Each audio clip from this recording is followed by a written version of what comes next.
Thank you, Mr. Chairman. Chairman Atkins, is great to see you. Audrey, great to see you here. Chairman Atkins, before I start with my questions, I might just ask you to take a minute longer and explain to us what the impact has been of the 43-day shutdown on the SEC's operations. Well, it's set us back a lot because 43 days, it's not just a month. It's not counting all the. It's a long time to have people at home and then to have them come back and get started back up again. And so, in 43 days, is a big chunk. More than 2 months as far as being shut down. So anyway, so that has thrown off a lot of our work for investigations. A number of enforcement people could continue under the rules, but for a while, our rulemaking and the normal operations, like coming out with an enforcement data, review of fiscal year 2025, is yet to be done. Yeah. Well, thank you for clarifying that.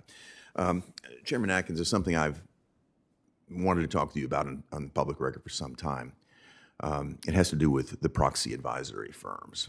And if you think about it, every day Americans are investing their 401ks, their pensions, they're investing in index funds, but they don't vote the shares for those funds.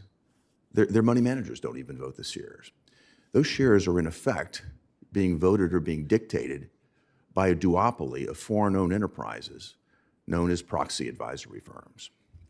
And this duopoly has created massive leverage here in America. And what are they doing with the massive leverage? They're using it to backdoor, essentially, regulations that we would never agree to, that you wouldn't regulate.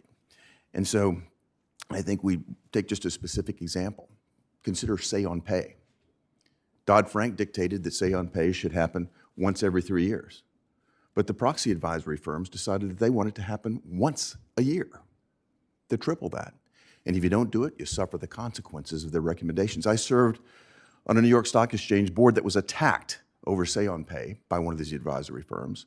Lo and behold, the week after the attack, our CEO gets a call from the advisory firm saying that the consulting division of the firm could help us out. And after spending fees on the consulting division, suddenly it all was all right.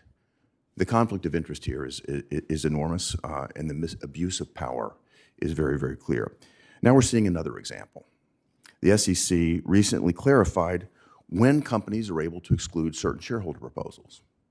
Well, not to leave that alone, ISS has threatened to come in and recommend voting against the directors if for some reason ISS doesn't like the decision on which shareholder proposals to include or exclude.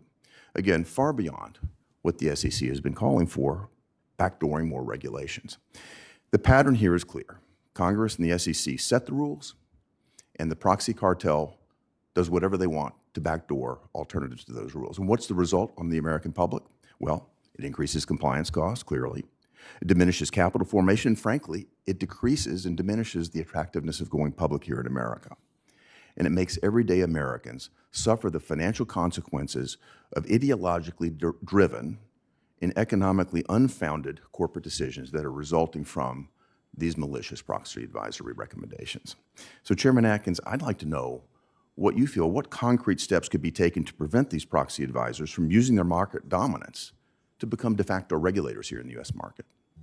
Well, thank you, Senator. I don't want to prejudge anything because we are actively looking at this area. There's an executive order that we are actively addressing and reviewing all the regulations in this area with that regard, and collaborating with the Department of Labor and the Federal Trade Commission as well. So, but I share your concerns in this respect, and in many ways, these proxy advisory firms are a symptom of a problem underlying it of precatory shareholder proposals that have been weaponized by social activist shareholders that have special axes to grind. Mm-hmm. And so you've spoken about this and addressed it through bills in the past. So I think that, so anyway, we'll be looking at this from, all different aspects, and that's part of